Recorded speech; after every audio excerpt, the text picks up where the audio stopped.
Okay, guys, so we're going to go over some problems using trig.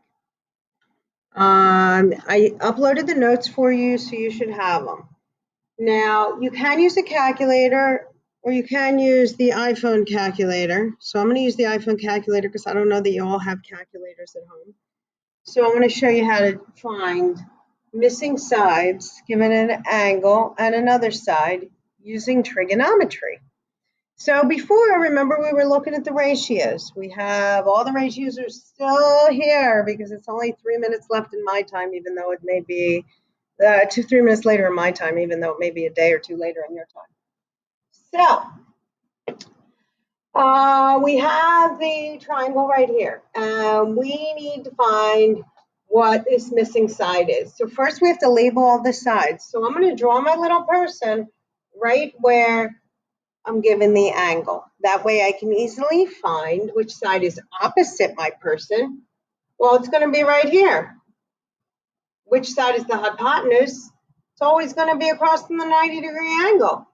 And which side is adjacent to my person? Well, that's right here.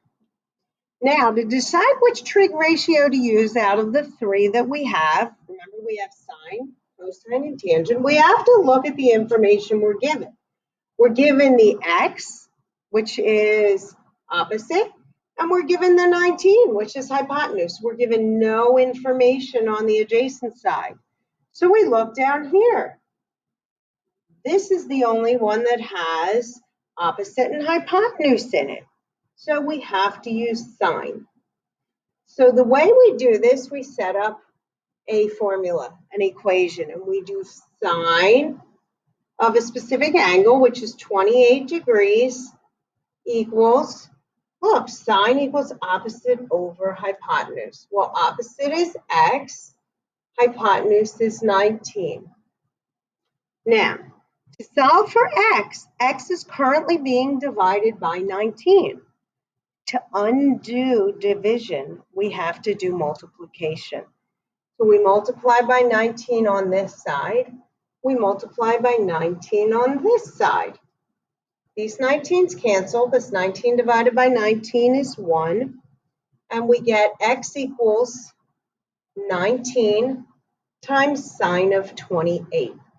So let's see if we can figure out what x equals on our calculator. Your calculator may look like this, but if you notice, if you don't have your screen locked, when you turn it to the side, it looks like that. Well, it shouldn't look opposite. All the numbers look a little, well, do they look opposite on there? I don't know. They look a little strange to me, but maybe not. All right. So anyway, so what we're going to enter into our calculator is 19 times sine of 28. So we have 19